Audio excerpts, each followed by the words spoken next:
Hello everyone.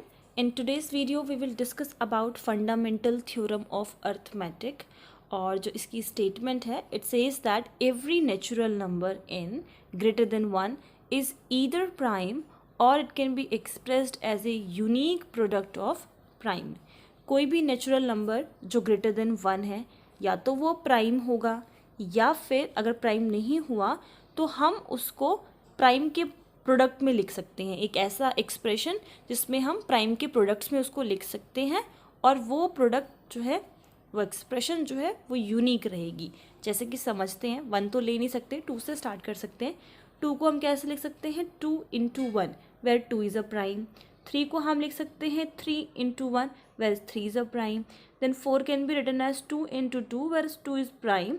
अब यहाँ पर देखिए, या तो 2 और 3 क्या है? प्राइम नंबर्स हैं, और अगर वो प्राइम नहीं है तो हमने उसको कैसे लिखा है? प्राइम्स के प्रोडक्ट में लिखा हुआ है। यही ये थ्योरम कहती है कि कोई भी नेचुरल नंबर n जो कि 1 से बड़ा है तो या तो वो फिर प्राइम होगा, जैसे कि यहाँ पर आपने देखा 2 और 3 जो है वो प्राइम है, और अगर वो जब प्राइम नहीं हो रहा है तो हम उसको प्रोडक्ट में लिख सकते हैं प्राइम नंबर्स के, प्रोडक्ट ऑफ प्राइम। और ये जो प्रोडक्ट होगा वो कैसा होगा? वो प्रोडक्ट यूनिक होगा। ठीक है, मतलब उसकी तरह से फिर और कोई ऐसा एक्सप्रेशन नहीं बनाया जा सकता। यहाँ पर जैसे 4 को हम 2 into 2 के टाइप में लिख सकते हैं। आगे अगर हम बात करें, so 5 can be written as 5 into 1 which is prime. 6 can be written as 2 into 3, तो क्योंकि 6 प्राइम नहीं है बट हम उसको प्राइम के प्रोडक्ट में लिख सकते हैं। 7 can be written as 7 into 1 that is prime. 8 को हम लिख सकते हैं 2 into 2 into 2 प्राइम्स के प्रोडक्ट में। देन इसी तरीके से 9 हो जाएगा 3 into 3 product of primes, and 10 को then 2 into 5 product of primes. So इसी तरीके से आप बाकी नंबर्स का भी चेक कर सकते हो। अब आ जाते हैं इसके प्रूफ पे। सो प्रूफ देखिए किस तरीके से हम करेंगे। n की वैल्यू हमें ग्रेटर देन 1, यहाँ से स्टार्ट करते हैं। प्रूफ है n की वैल्यू हमें लेनी है ग्रेटर देन 1, और अगर हम n की वैल्यू ग्रेटर देन 1 ले रहे हैं तो जो वो n नंबर होगा उसका कोई ना कोई प्राइम फैक्टर तो ज़रूर होगा, और उस प्राइम फैक्टर को हमने मान लिया है p1। ओके, और अगर हम प्राइम फैक्टर मान रहे हैं तो एक ऐसा इंटीजर n1 भी एग्जिस्ट करेगा सच दैट कि हम उस n को कैसे लिख सकते हैं? n is equals to p1 n1 की फॉर्म। ठीक है, ये हो गई इक्वेशन नंबर 1। अब यहाँ पर देखो, इस चीज़ को समझो, जो मैंने अभी आपको कुछ एग्जांपल्स की हेल्प से बताया, तो यहाँ पर हम 2 नंबर्स का इस्तेमाल कर रहे हैं। यहाँ पर एक प्राइम फैक्टर हमने p1 तो मान रखा है कि ये वो नंबर है जिसको हम एक्सप्रेस करना चाह रहे हैं। p1 यहाँ पर हमारा प्राइम है। अभी हम n1 के बारे में कुछ नहीं कह रहे। n1 अगर 1 हो गया तो वो प्राइम की लिस्ट में चला गया, और अगर n1 1 नहीं हुआ तो बाकी किसी नंबर जो प्राइम नहीं है उस केस में हम बात करेंगे। ओके, तो n1 को हमने स्पेसिफिकली कुछ नहीं बताया कि वो क्या है, बस हम ऐसा कह रहे हैं कि n1 एग्जिस्ट कर रहा है जो कि कोई एक इंटीजर है। ओके, तो n is equals to p1 n1 लिख सकते हैं। इसको हमने इक्वेशन नंबर 1 दे दिया। इफ़ अब अगर n1 1 के बराबर हो जाता है तो अगर ये इक्वेशन नंबर 1 में हम जब n1 की जगह पे 1 पुट करेंगे तो ये क्या बन जाएगी equation? n is equals to p1 where p1 is prime. तो ये चीज़ तो सेटिस्फाई हो गई, क्योंकि वो खुद कह रहा है स्टेटमेंट, या तो वो प्राइम होगा तो प्राइम वाला केस हो जाएगा इस केस में, अगर n1 की वैल्यू 1 हो जाती है तो। अब हम बात करते हैं, अगर n1 की वैल्यू 1 ना होकर ग्रेटर देन 1 हो जाती है तो अगेन उसके यही सेम कॉन्सेप्ट, ये जो हमने लगाया कि n की वैल्यू ग्रेटर देन 1 है तो उसका एक प्राइम फैक्टर p1 होगा, तो इसी सेम कॉन्सेप्ट को हमने दोबारा से लगा दिया। देन एक ऐसा प्राइम फैक्टर p2 हमें मिलेगा, जैसे कि उसमें p1 लिखा था, और there exist n2 which belongs to the integers where n1 को हम कैसे लिख सकते हैं? p2 n2 की फॉर्म में लिख सकते हैं। ओके, अब इसी को इक्वेशन नंबर 1 में पुट कर दोगे तो n की वैल्यू क्या आ जाएगी? n is equals to p1, और n1 की जगह पर आ जाएगा p2 एंड n2। अब वही सेम चीज़ है दोबारा से, अगर n2 की वैल्यू 1 के बराबर हो गई तो ये इक्वेशन किस में रिड्यूस हो जाएगी, इसको इक्वेशन नंबर 2 दे दो। ये इक्वेशन रिड्यूस हो जाएगी n is equals to P1 into P2, okay. और अभी तो हमने बोला कि उसको हम प्राइम्स के प्रोडक्ट में लिख सकते हैं, तो ये वाला एक्सप्रेशन फिर भी सेटिस्फाई कर रहा है।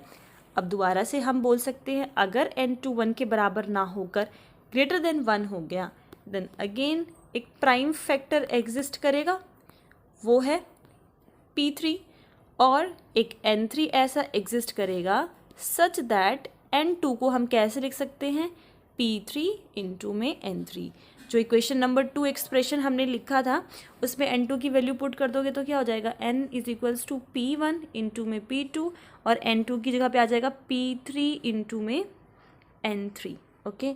अब यहाँ पर अगर n3 1 के बराबर है तो n की वैल्यू क्या हो जाएगी, P1 P2 P3, जो कि अगेन सेटिस्फाई कर रहा है इस कंडीशन को कि हम n को प्राइम के प्रोडक्ट्स में लिख सकते हैं।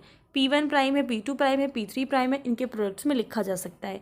अगर n3 की वैल्यू 1 के बराबर नहीं होती है तो ग्रेटर देन 1 होगी, और फिर से प्राइम फैक्टर P4 एग्जिस्ट करेगा, एक इंटीजर एग्जिस्ट करेगा सच दैट कि n3 को हम कैसे लिख सकते हैं, P4 और n4।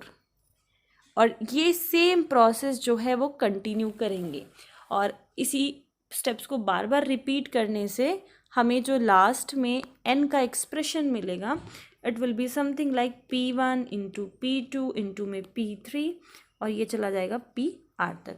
तो आप देखिए हमें क्या मिल रहा है, n जो प्राइम्स हैं उनके प्रोडक्ट्स में मिल रहा है। तो यही चीज़ हमें प्रूव करनी थी, ठीक है। दोनों केसेस हम डिस्कस कर रहे हैं, 1 के बराबर हो जाता है तो प्राइम बोल देंगे, नहीं होता तो उसको प्राइम के प्रोडक्ट्स में बोल देंगे। एक चीज़ और प्रूफ करनी रह गई है, वो है ये यूनिक वाला पार्ट।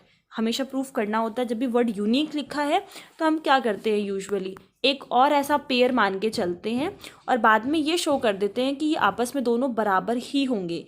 यूनिकनेस मतलब वो ऐसा एक ही एग्जिस्ट कर सकता है, एक ही एक्सप्रेशन एग्जिस्ट कर सकता है।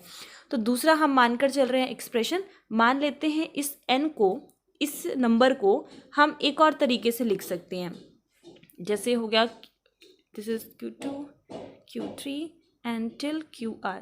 ये हमने दूसरा एक्सप्रेशन माना है जिसको हम n इज इक्वल्स टू की फॉर्म में या फिर n को इस एक्सप्रेशन में भी हम शो कर सकते हैं।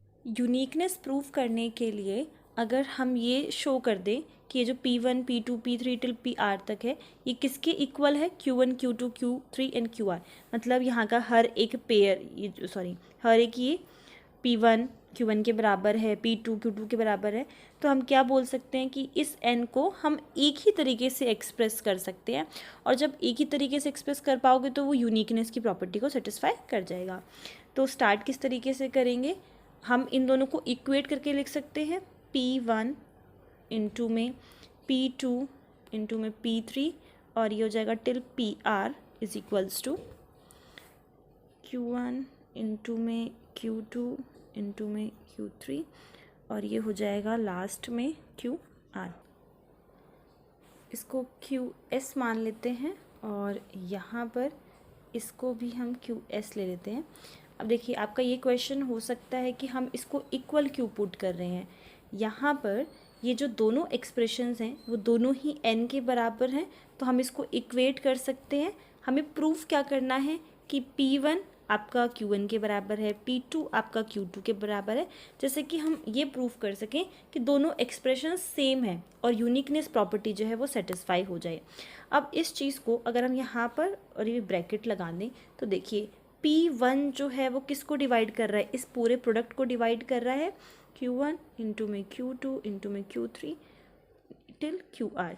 अगर इसमें आपको ज़रा सी भी कन्फ्यूजन है तो आप इस तरीके से भी समझ सकते हैं। डिवीजन अलगोरिदम की अगर हम बात करें तो it says that dividend is equals to divisor into में क्वेश्चन प्लस में रिमाइंडर। तो क्या ये आपको वैसी फॉर्म नज़र नहीं आ रही, ये डिविडेंड हो गया, this is acting as a divisor and this is whole question, ठीक है। रिमाइंडर के पोर्शन पे वो 0 है, तो हम क्या बोलते हैं कि P1 इस पूरे को डिवाइड कर रहा है। जब रिमाइंडर 0 है तो इसका मतलब डिवाइड कर रहा है उसको। तो ये आपके डिवीजन एल्गोरिदम से हमें क्या पता लग गया, P1 डिवाइड दिस।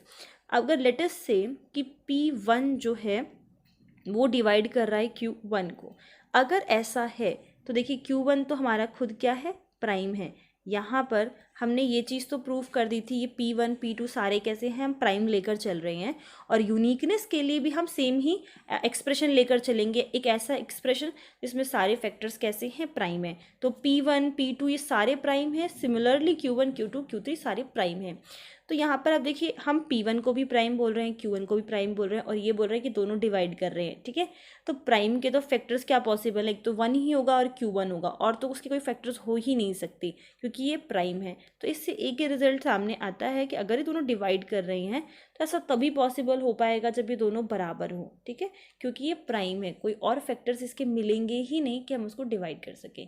तो यहाँ पर P1 किसके बराबर आ गया, Q1 के बराबर आ गया।